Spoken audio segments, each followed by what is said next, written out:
ജാതകം രചന ഐൻ അവതരണം ഷാഹുൽ മലയിൽ എഡിറ്റിംഗ് ഷെരീജ് പൂനൂർ നിർമ്മാണം PNR ക്രിയേഷൻസ്. പാർവതി, നീ എവിടെയായിരുന്നു ഇത്രയും നേരം? അവർക്ക് അങ്ങോട്ട് പോയിട്ടുണ്ട്. ഞാനിവിടെ തന്നെ ഉണ്ടായിരുന്നു സിദ്ധാർത്ഥ്. വിനീതനെ നേരത്തെ കണ്ടിട്ടുണ്ടല്ലോ. അയാൾക്ക് മുന്നിൽ ചാടി കൊടുക്കണ നേരം മാറിയെന്ന സിദ്ധാർത്ഥ് അപ്പോഴാണ് അതേക്കുറിച്ച് ഓർത്തത്. ഇന്നത്തോടെ എൻ്റെ മേഘ രക്ഷപ്പെടും അല്ലേ പാർവതി? ഓ സിദ്ധാർത്ഥ്, ഇന്നോടെ മേഘ അടക്കം എല്ലാവരും രക്ഷപ്പെടും. സിദ്ധാർത്ഥിനവിടെ നടന്നൊക്കെ നേരിട്ട് കാണണ്ടേ? മേഘ അവിടുന്ന് ഇങ്ങോട്ട് കൂട്ടിക്കൊണ്ടുവരണ്ടേ? പാർവതി ചോദിച്ചപ്പോൾ സിദ്ധാർത്ഥിന്റെ കണ്ണുകൾ നിറഞ്ഞു. എനിക്ക് ആഗ്രഹമുണ്ട് പാർവതി, പക്ഷെ എന്ത് ചെയ്യാനാ? എനിക്ക് നടക്കാൻ കഴിയില്ലല്ലോ. ആര് പറഞ്ഞു കഴിയില്ലെന്ന്? സിദ്ധാർത്ഥിനെ കൊണ്ട് അതിന് പറ്റും. എന്റെ കൈ പിടിക്കുക. പാർവതി പറഞ്ഞപ്പോൾ സിദ്ധാർത്ഥ ആ ഇരുട്ടിലവളെ മിഴിച്ചു നോക്കി. പാർവതിയുടെ വാക്കുകളെ വിശ്വാസമുള്ളത് തന്നെ സിദ്ധാർത്ഥ അവളുടെ കൈകളിൽ തന്റെ കൈ ചേർത്തു. ഒരു കൈ സിദ്ധാർത്ഥിന്റെ കയ്യിൽ പിടിച്ച് പാർവതി മറുകൈ കൊണ്ട് എഴുന്നേറ്റ് നിന്ന് സിദ്ധാർത്ഥിന്റെ രണ്ട് കാലുകളെയും പതിയെ തടവി. സിദ്ധാർത്ഥ്, പതിയെ എഴുന്നേറ്റ് നോക്ക്. അവന്റെ കാലുകൾ കട്ടിൽ നിന്ന് താഴേക്കിട്ട് പാർവതി പറഞ്ഞപ്പോൾ സിദ്ധാർത്ഥ അമ്പരപ്പോടെ തന്റെ കാലുകൾ പതിയെ നിലത്തൂത്താനൊരു ശ്രമം നടത്തി. ചെറിയൊരു വിറയൽ പോലെ തോന്നിയെങ്കിലും സമയമെടുത്ത് തന്റെ കാലുകൾ അവൻ നിലത്തൂത്തുക തന്നെ ചെയ്തു. പതിയെ പാർവതിയുടെ കൈ പിടിച്ച് അവൻ അവിടെ നിന്ന് എഴുന്നേറ്റു. രണ്ടടി വെച്ച് കഴിഞ്ഞ് അവൻ പാർവതി അത്ഭുതത്തോടെ നോക്കി. പാർവതി, ഞാനിതാ നടക്കുന്നു. ഇതെങ്ങനെ? എനിക്ക് വിശ്വസിക്കാൻ പറ്റുന്നില്ല. പാർവതി അതിന് മറുപടിയായി വെറുതെ പുഞ്ചിരിച്ചതേയുള്ളൂ. ഇനി ഇവിടെ നിന്ന് സമയം കളയേണ്ട സിദ്ധാർത്ഥ്, വേഗം അങ്ങോട്ടേക്ക് പോയിക്കോളൂ. അപ്പൊ പാർവതി ഇരുന്നില്ലേ? ഞാൻ വരും, ഇപ്പോഴല്ല, കുറച്ച് കഴിഞ്ഞ്. ഇപ്പൊ സിദ്ധാർത്ഥ് പോയിക്കോളൂ. പാർവതിയെ നന്ദിയോടൊന്ന് തിരിഞ്ഞു നോക്കിക്കൊണ്ട് സിദ്ധാർത്ഥ് പുറത്തേക്ക് ഓടി. കയ്യിലുള്ള ഫോൺ വൈദ്യുതി നിലത്തേക്ക് ദേഷ്യത്തോടെ വലിച്ചെറിഞ്ഞു. ബലിക്ക് തയ്യാറായി കറുത്ത വസ്ത്രങ്ങളും തലയോട്ടിക്കൊണ്ടുള്ള ആഭരണങ്ങൾ ധരിച്ചു നിൽക്കുകയായിരുന്നു വൈദേഹി. മേഘ ഇപ്പോൾ തന്നെ കൊന്നുകളയും. അപ്പോൾ തന്നെ ജീവനെയും കൊന്നുകളയാൻ വേണ്ടി തമിഴന്മാരെ വിളിച്ചതായിരുന്നു വൈദേഹി. അപ്പോഴാണ് അവരിൽ നിന്ന് ജീവൻ രക്ഷപ്പെട്ട വിവരം അറിഞ്ഞത്. വാർത്ത കേട്ടപ്പോൾ തന്നെ അലറി വിളിച്ചത്. വൈദേഹി ഫോൺ ഉറക്കെ വലിച്ചെറിഞ്ഞു കണ്ടിട്ടാണ് ഭൈരവൻ അങ്ങോട്ടേക്ക് വന്ന്. എന്താ വൈദേഹി, എന്തുപറ്റി? പാണ്ഡ്യ വിളിച്ചില്ലേ നീ? അച്ഛാ, ജീവൻ അവരുടെ കയ്യിൽ നിന്ന് രക്ഷപ്പെട്ടെന്ന്. രക്ഷപ്പെട്ടെന്നോ? ഭൈരവൻ ആദ്യ കയറി. സാരല്ല വൈദേഹി, ഇപ്പൊ വേറൊന്നും ഓർക്കണ്ട. നീ അവൻ പോയെങ്കിൽ അവനെ അവര് തന്നെ കണ്ടുപിടിച്ചോളും. നീ ഇപ്പൊ ബലി നടത്താൻ നോക്ക്. കർമ്മത്തിന് മുമ്പ് തടസ്സങ്ങൾ ഓരോന്നിങ്ങനെ കാണും. ബലി കഴിയുമ്പോൾ എല്ലാം ശരിയായിക്കോളും. നീ വേഗം അറയിലേക്ക് ഇറങ്ങിക്കോ. ഡോക്ടർ പുറത്ത് വന്നിട്ടുണ്ട്. ഇപ്പൊ അകത്തേക്ക് വരും. അദ്ദേഹത്തെയും കൂട്ടി ഞാൻ താഴേക്ക് വരാം. ഭൈരവന്റെ വാക്കുകൾ വൈദേഹിക്ക് ആശ്വാസമൊന്നും കൊടുത്തില്ലെങ്കിലും ബലി നടത്താതിരിക്കാൻ പറ്റില്ലല്ലോ. അതുകൊണ്ട് അവൾ വേഗം നിലവറ തുറന്ന് താഴേക്ക് ഇറങ്ങി. വലിയ ചന്ദനത്തടിയിൽ 3 കുരുക്കൾ കുരുക്കിയിട്ടിട്ടുണ്ട്. 3 ബലി കൊടുത്തു കഴിഞ്ഞ് അവസാനം ഒരു കുരുക്ക് കൂടെ ആ തടിയിൽ കുരുക്കും. അതിലാണ് മേഘയെ തൂക്കിക്കൊല്ലാൻ പോകുന്നത്. പെൺകുട്ടികളെ ബലി കൊടുക്കുന്നതിനൊപ്പം മേഘയെ തൂക്കിക്കൊല്ലാൻ പറ്റില്ല, അല്ലെങ്കിൽ 4 ഒരുമിച്ച് തൂക്കാമായിരുന്നു. അവിടുത്തെ സെറ്റപ്പുകളൊക്കെ നോക്കി വൈദേഹി തൃപ്തിയോടെ നിന്നു. ജീവന്റെ കാര്യമൊക്കെ വൈദേഹി ഒരു നിമിഷം മറന്നു. കരിമാടൻ ഒരു മൂലയിലായി കരിമ്പൂച്ചയുടെ രോമം വെള്ളത്തിൽ കലക്കി വെക്കുന്നുണ്ട്. ബലി കൊടുക്കാനുള്ള പെൺകുട്ടികളുടെ മേൽ ചുവന്ന പട്ടുവെച്ച് അതിന്റെ മേൽ ഈ വെള്ളമൊഴിച്ച് വെക്കണം. ചന്ദനത്തടിയുടെ അരികിലുള്ള മൂലയിൽ 4 ഇരുന്ന് കരയുന്നുണ്ട്. അവജ്ഞതയോടെ വൈദേഹി അവരെ നോക്കി. മേഘയെ കാണുമ്പോൾ അരിശം കയറി വരുന്നുണ്ട്. കുറച്ചു നേരം കൂടെ കണ്ടാൽ മതിയല്ലോ അവളെ. കൊല്ലുന്നതിന് മുമ്പ് അവിടെ മുഖത്തിനിട്ടൊന്ന് പൊട്ടിക്കണമെന്ന ആഗ്രഹം വൈദേഹിക്കുണ്ടായിരുന്നു. പക്ഷെ അച്ഛൻ സമ്മതിക്കില്ല. അതുകൊണ്ട് മാത്രമാണ് അടങ്ങി നിൽക്കുന്നത്. കുറച്ചു കഴിഞ്ഞപ്പോൾ നിലവറയിലെ കോണിപ്പടികൾ ഞെരുങ്ങിയ ശബ്ദം കേട്ടു തുടങ്ങി. അച്ഛനും ഡോക്ടറും സഹായം വരുന്നതായിരിക്കും. വൈദേഹി ഗോവണിയുടെ അരിയിലേക്ക് നടന്നു. അടിയിൽ നിന്ന് മുകളിലേക്ക് എത്തി നോക്കിയപ്പോൾ കണ്ടു അച്ഛനും പിന്നിലായി മാസ്കുകൾ ധരിച്ച് ഡോക്ടറും സഹായം വരുന്നു. കരിമാട, എല്ലാം പെട്ടെന്നായിക്കോട്ടെ. വൈദേഹി ഉറക്കി വിളിച്ചു പറഞ്ഞപ്പോൾ കരിമാടൻ ആവേശത്തോടെ ചാടി എഴുന്നേറ്റു. തന്റെ കയ്യിലുണ്ടായിരുന്ന ചുവന്ന പട്ട് നീളത്തിൽ വലിച്ചു പിടിച്ചു. എന്നിട്ട് 3 പെൺകുട്ടികളെ അടുത്തിയെന്ന് ആ പട്ടു തുണി അവരുടെ മേലേക്ക് എറിഞ്ഞു. 3 ആളും അലറിക്കരഞ്ഞു. അവരുടെ കരച്ചിൽ കേട്ട മേഘ 3 കുട്ടികളെയും ചുറ്റിപ്പിടിച്ചു. ഭൈരവൻ വന്ന് ബലിരൂപിയുടെ പ്രതിമയ്ക്ക് മുന്നിൽ നിന്ന് വലിയ ശബ്ദത്തിൽ പ്രാർത്ഥന ആരംഭിച്ചു. വൈദേഹിയും കരിമാടനും ഭൈരവനെ തൊട്ടു പിന്നിൽ നിന്ന് പ്രാർത്ഥന ഏറ്റുചൊല്ലി. ഡോക്ടറും സഹായിയും പിന്നിലേക്ക് മാറുന്നതേയുള്ളൂ. പൂജകളൊക്കെ നേരത്തെ കഴിഞ്ഞതിനാൽ 10 മിനിറ്റോളം നീണ്ട പ്രാർത്ഥന അവസാനിച്ചതിന് ശേഷം ഭൈരവൻ ബലിരൂപിയുടെ കയ്യിലുണ്ടായിരുന്ന വലിയ കുന്തത്തിൽ തന്റെ തള്ളവിരൽ കുത്തിയിറക്കി. ചുടുചോര ചീറ്റി ഒഴുകി. ആ രക്തം കൊണ്ട് ഭൈരവൻ തന്റെ നെഞ്ചിലും നെറ്റിയിലും കുറിവരച്ചു. വൈദേഹിയും കരിമാടനും തങ്ങളുടെ തള്ളവിരൽ കൊണ്ട് ഭൈരവൻ ചെയ്ത പോലെ ചെയ്തു. പെൺകുട്ടികൾ ഓരോരുത്തരെയായി കരിമാടൻ ചന്ദനത്തടിയുള്ള കുരുക്കിന്റെ താഴെയായി യഥാക്രമം കൊണ്ടു നിർത്തി. അവരുടെ അലറിയുള്ള കരച്ചിൽ അവിടെ ഉയർന്നു പൊങ്ങി. വൈദേഹിയുടെ വീട്ടിലേക്ക് ഇടിച്ചുകയറിയ പോലീസ് അവിടെ ആകമാനം അരിച്ചു പറിക്കെങ്കിലും എവിടെയും ആരെയും കാണാൻ സാധിച്ചില്ല. ആകെ നിറയെ ഇരുട്ടാണ്. അവരുടെ പിന്നാലെത്തിയ സിദ്ധാർത്ഥ് എങ്ങോട്ട് പോകണമെന്നറിയാതെ കുഴങ്ങി നിൽക്കുമ്പോഴാണ് തന്റെ കയ്യിൽ ആരോ പിടിച്ച പോലെ തോന്നിയത്. തിരിഞ്ഞു നോക്കിയപ്പോൾ അത് പാർവതിയാണെന്ന് ആ ഇരുട്ടിനും സിദ്ധാർത്ഥിന് മനസ്സിലായി. പാർവതിയോടൊപ്പം വേറൊരാൾ കൂടെ. ആരാണത്? ജനലിലൂടെ അരിച്ചിറങ്ങുന്ന നേരിയ നിലാവിന്റെ വെളിച്ചത്തിൽ സിദ്ധാർത്ഥ ആളുടെ മുഖം കണ്ടു. ജീവൻ. തന്നെ സിദ്ധാർത്ഥ് കണ്ടു എന്ന് മനസ്സിലാക്കിയപ്പോൾ ജീവൻ മുഖം കുനിച്ച് നിന്നു. നീ അവളും നീയും കൂടെ ചേർന്നില്ലടാ ഇതൊക്കെ ചെയ്തൂട്ടിയേ. സിദ്ധാർത്ഥ് ജീവന്റെ കോടൽ പിടിച്ചു വിളിച്ചു. ജീവനൊന്നും മിണ്ടാതെ സങ്കടത്തോടെ സിദ്ധാർത്ഥിനെ നോക്കിയതേയുള്ളൂ. കാര്യങ്ങൾ വഷളാവുന്ന കണ്ടപ്പോൾ പാർവതി വേഗം 2 ആളുടെ ഇടയിലേക്ക് കയറി. സിദ്ധാർത്ഥ്, അയാളെ വിട്ടേക്ക്. അയാളിതൊന്നും അറിഞ്ഞിട്ടില്ല. നിങ്ങളെപ്പോലെ തന്നെ ഒരു ഇര തന്നെയായിരുന്നു അയാളും. അവൾ ഇയാളെ കൊല്ലാൻ കുറച്ച് തമിഴന്മാരെ ഏൽപ്പിച്ചിരിക്കുകയായിരുന്നു. അയാൾ എങ്ങനെയാ അവിടുന്ന് ഓടി രക്ഷപ്പെട്ടു വന്നാ? സിദ്ധാർത്ഥ് ജീവനെ നോക്കിയപ്പോൾ അതേ നേരത്തിൽ അവൻ തലയാട്ടുന്നുണ്ട്. ജീവ, നീ ഇവിടെ കൂടെ താഴെ പോകണം. ഇനി മുന്നോട്ടുള്ള കാര്യങ്ങൾ നിന്നെ കൊണ്ട് പറ്റുന്ന സഹായമൊക്കെ നീ ചെയ്തു കൊടുക്കണം. നീ ചെയ്ത തെറ്റുകൾക്കൊരു പരിഹാരമാവട്ടെ. ഇരുട്ടിൽ നിന്നും പാർവതി പറഞ്ഞപ്പോൾ ജീവൻ തലയാട്ടി. അല്ലെങ്കിൽ എല്ലാവരേക്കാളും പക ജീവന് വൈദേഹിയോടുണ്ടായിരുന്നു. അവൾക്ക് വേണ്ടി എന്തൊക്കെയാണ് ചെയ്തു കൂട്ടിയത്, എന്നിട്ട് അവൾ തന്നോട് അവസാനം ചെയ്തത് എന്താണ്? ഇതുവരെയും പാർവതിയുടെ മുഖമൊന്നും ശരിക്കും കണ്ടിട്ടില്ല. അന്ന് കാറിന്റെ മുമ്പിൽ ചെന്ന് വീണപ്പോൾ രക്ഷപ്പെടുത്തി തന്നൊരു വീട്ടിൽ കൊണ്ടുപോയി സമയാസമയം ആഹാരം തന്നു.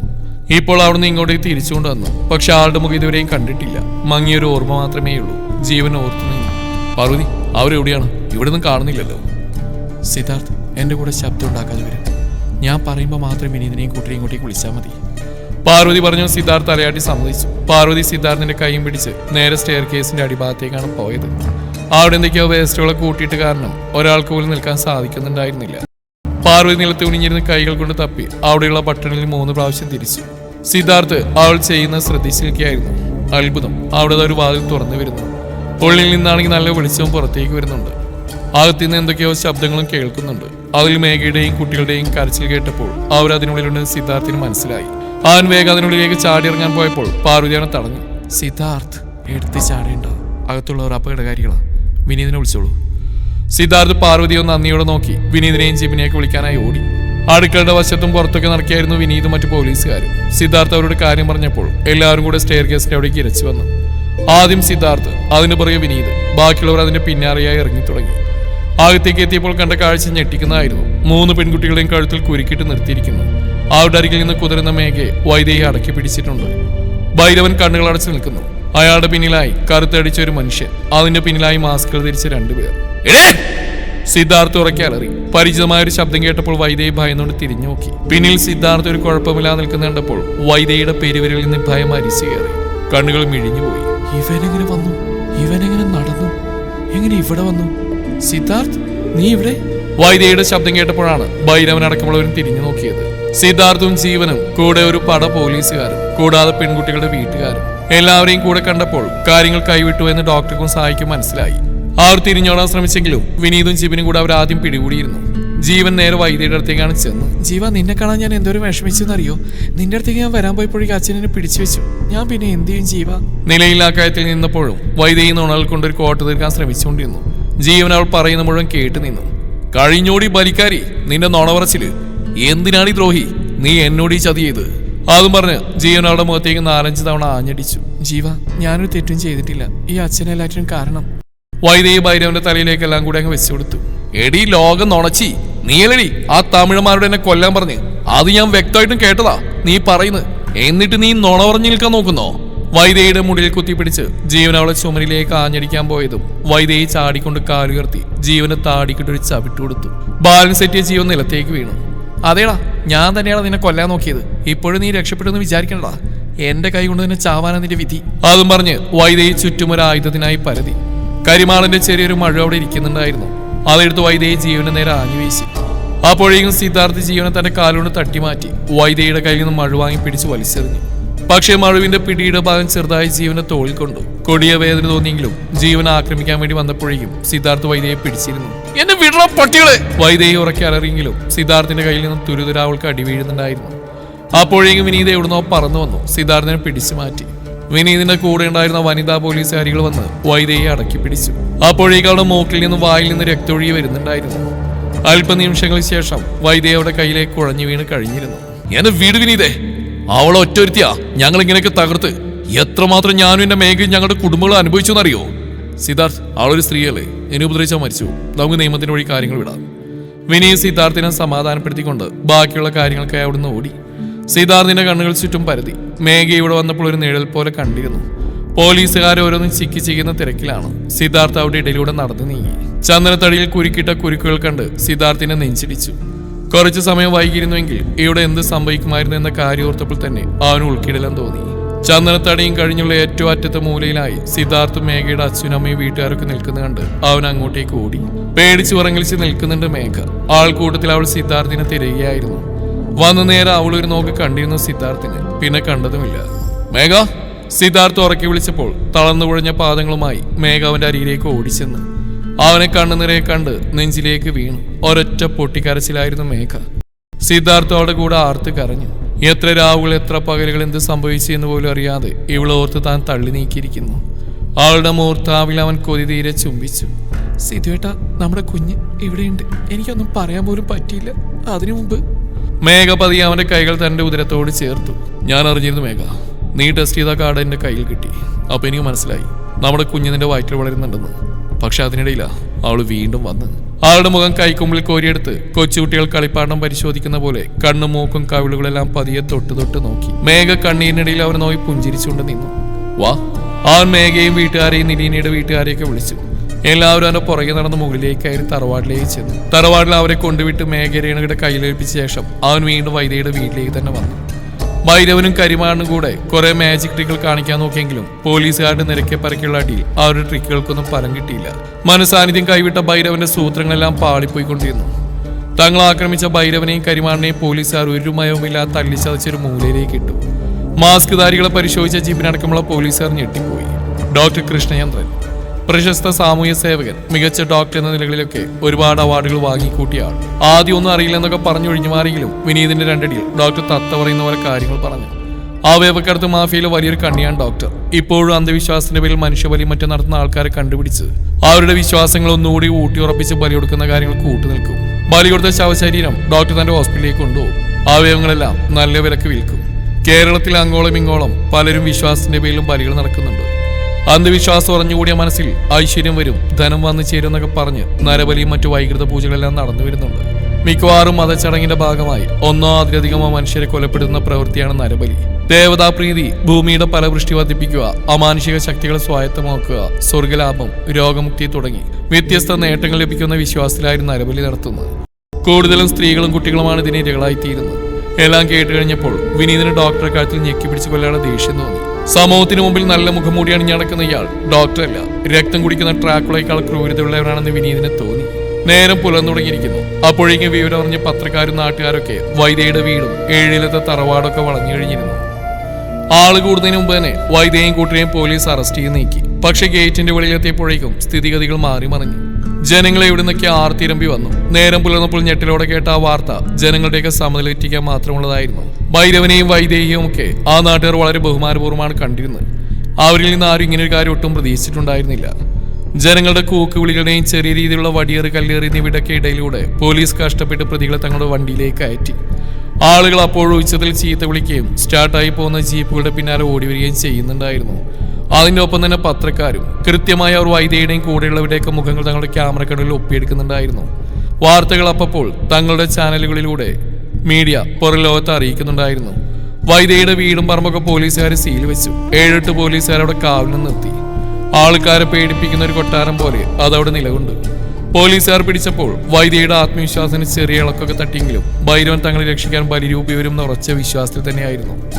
വൈദേഹിക്കാണെങ്കിൽ ആദ്യം കിളി പോയതുപോലെയായിരുന്നു എല്ലാം. ഒരു പുകമറക്കുള്ളിൽ എന്ന പോലെ അവൾക്ക് തോന്നി. ബലി കൊടുത്തു കഴിഞ്ഞാൽ താൻ അജയ്യായി താൻ ആഗ്രഹിക്കുന്ന പോലെയൊക്കെ ജീവിതം മുന്നോട്ട് പോയെന്ന് സ്വപ്നം കണ്ടിരുന്ന അവൾക്ക് ഇപ്പോൾ നടന്ന സംഭവങ്ങളൊക്കെ വല്ലാതെ അടികിട്ടിയതുപോലെയായി. ഇനി എങ്ങനെ ആ നാട്ടിലേക്ക് തിരിച്ചു പോകും? ആൾക്കാർ കണ്ട കല്ലെറിയില്ലേ? എല്ലാവർക്കും മനസ്സിലായിട്ടുണ്ട് ഇപ്പോൾ തങ്ങളുടെ കള്ളത്തരം. സമൂഹ മാധ്യമങ്ങളിൽ മണിയങ്കാവിലെ നരബലി വാർത്ത നിറഞ്ഞു ഓടിക്കൊണ്ടിരിക്കുന്നു. ഡോക്ടർ കൃഷ്ണചന്ദ്രന്റെ ഹോസ്പിറ്റലുകളും മറ്റു ധർമ്മസ്ഥാപനങ്ങളൊക്കെ ആളുകൾ കല്ലെറിഞ്ഞ് തകർത്തുകൊണ്ടിരുന്നു. ആ പരിസര പ്രദേശങ്ങളിലുള്ളവരും മറ്റു നാടുകളിൽ നിന്നുള്ളവരൊക്കെ മണിയങ്കാവിലേക്ക് ഒഴുകിക്കൊണ്ടിരുന്നു. നോർത്ത് ഇന്ത്യയിലും മറ്റുമൊക്കെ ഇങ്ങനെയുള്ള സംഭവങ്ങൾ കേട്ടിട്ടുണ്ടെങ്കിലും കേരളത്തിൽ ഇങ്ങനെയൊന്നും ആദ്യമായിട്ടാണ് ജനങ്ങൾ കേൾക്കുന്നത്. ജനങ്ങളുടെ തള്ളിക്കയറ്റം ശക്തമായപ്പോൾ കുറച്ചധികം പോലീസുകാരെ കൂടെ വൈദ്യയുടെ അവിടെ കാവലിനിട്ടു. പോലീസുകാർ വൈദ്യയെയും കൂട്ടരെയും കോടതിയിൽ ഹാജരാക്കി. ചോദ്യം ചെയ്യുന്നതിനും തെളിവുകൾ ശേഖരിക്കാനൊക്കെയുള്ള ആവശ്യത്തിനായി 5 പേരെയും പോലീസുകാർ കസ്റ്റഡിയിൽ വാങ്ങി. ഡോക്ടർ, സഹായി, ഭൈരവൻ, വൈദേഹി, കരിമാടൻ എന്നിങ്ങനെയായിരുന്നു യഥാക്രമം 1 മുതൽ 5 വരെയുള്ള പ്രതികൾ. വൈദ്യയും കൂട്ടരെയും തെളിവെടുപ്പിന് കൊണ്ടുവരുന്ന ദിവസം വീണ്ടും മാണിയങ്കാവ് ഇളകി മറിഞ്ഞു. പത്രങ്ങളിലൂടെയും മറ്റും വിവരമറിഞ്ഞ് ദൂരസ്ഥലങ്ങളിൽ നിന്ന് പോലും ആളുകൾ ഏഴിലും തറവാടിന് ചുറ്റും തടിച്ചുകൂടി. വീണ്ടും കൂക്കുവിളികളും ശകാരങ്ങളും അവിടമാകെ നിറഞ്ഞു തുളുമ്പി. ഒരു ദിവസം ജയിൽ കഴിഞ്ഞപ്പോഴേക്കും ഭൈരവന്റെ ആത്മവിശ്വാസം കെട്ടുകഴിഞ്ഞിരുന്നു. ഒരു ബലിരൂപിയും തന്നെ രക്ഷിക്കാൻ വല്ലെന്ന് അയാൾക്ക് മനസ്സിലായി കഴിഞ്ഞിരുന്നു. കുനിഞ്ഞ ശിരസോടെയാണ് ഭൈരവൻ പോലീസുകാരുടെ അകമ്പടിയോട് തങ്ങളുടെ വീടിന്റെ പറമ്പിലേക്ക് കാലുകുത്തിയത്. തൊട്ടുപിന്നിലായി നിറഞ്ഞ കണ്ണുകളോടെ വൈദേഹി, അതിന്റെ പിന്നിൽ കരിമാടനും ഡോക്ടറും സഹായിയും. തന്റെ സ്വന്തം വീട്ടിൽ ആളുകളുടെ ചീത്തവിളിയും പരിഹാസവാക്കളും കേട്ടപ്പോൾ ആ നിമിഷം ചത്തുപോയാൽ മതിയെന്ന് തോന്നി വൈദേഹിക്ക്. രാജകുമാരിയെ പോലെ തലയുയർത്തി നടന്ന ഇടം ഇപ്പോൾ ഒന്ന് തലയുയർത്തി നോക്കാൻ പോലും പറ്റാത്ത അവസ്ഥയായിരിക്കുന്നു. തന്റെ വീട് വൈദേഹി ആകമാനം നോക്കി ജനൽ ചില്ലുകളൊക്കെ എറിഞ്ഞു പൊട്ടിച്ചിരിക്കുന്നു. വലിയ ഈട്ടിത്തടിയുടെ വാതിൽ എന്തൊക്കെയോ ആയുധങ്ങൾ വെച്ച് വെട്ടിപ്പൊളിച്ചിരിക്കുന്നു. കൂടുതൽ പോലീസുകാർ കാവൽ നിൽക്കുന്നതിന് മുമ്പാണ് അത്രയ്ക്ക് ചെയ്തിരിക്കുന്നത്. അത്രയും പോലീസുകാരില്ലെങ്കിൽ ആ വീട് തന്നെ ചിലപ്പോൾ ഉണ്ടാവുകയില്ലെന്ന് വൈദേഹിക്ക് തോന്നി. എല്ലാവരും കൂടെ വീടിനുള്ളിലേക്ക് കയറി. സ്റ്റെയർ കേസിന്റെ അടികൾ അറിയും. അതുകൂടെ ആ 3 വാതിലുള്ള ഭൈരവന്റെ പ്രത്യേക പൂജാമുറിയൊക്കെ പോലീസ് സീൽ ചെയ്തു. ആളുകളെ തട്ടിക്കൊണ്ടുവരുന്ന രീതി വൈദേഹി പറഞ്ഞു കൊടുത്തു. ഇരകളെ തലക്കടിക്കുന്ന ചുറ്റികൾ കാണിച്ചു കൊടുത്തു. വൈദേഹി വിട്ടുപോയതെല്ലാം ഭൈരവൻ പൂരിപ്പിച്ചു കൊടുത്തു. ശേഷം താഴേക്ക് ഇറങ്ങി. അറക്കുള്ളിലെ ചന്ദനത്തടിയിൽ കുരുക്കിയിട്ട് സ്ത്രീകളെ കെട്ടിത്തൂക്കുന്ന രീതിയും പിന്നീട് അവരെ കൊണ്ടുപോകുന്നെല്ലാം 5 പേരും കൂടെ പോലീസുകാരോട് വിവരിച്ചു. ബലിരൂപിയുടെ വലിയ പ്രതിമകൾ അവിടെ പൊട്ടിക്കിടക്കുന്ന വൈദേഹി കണ്ടു. ആ പ്രതിമകൾ നോക്കിക്കാണെ തന്റെ ഉള്ളിൽ പുച്ഛം നിറയുന്ന വൈദേഹി അറിഞ്ഞു. ഒന്നിനും കൊള്ളാത്ത തങ്ങളുടെയൊക്കെ ജീവിതം തകർത്ത വെറും പ്രതിമകൾ. തുടരും ഈ കഥയുടെ ബാക്കി ഭാഗം നാളെ ഇതേ സമയം.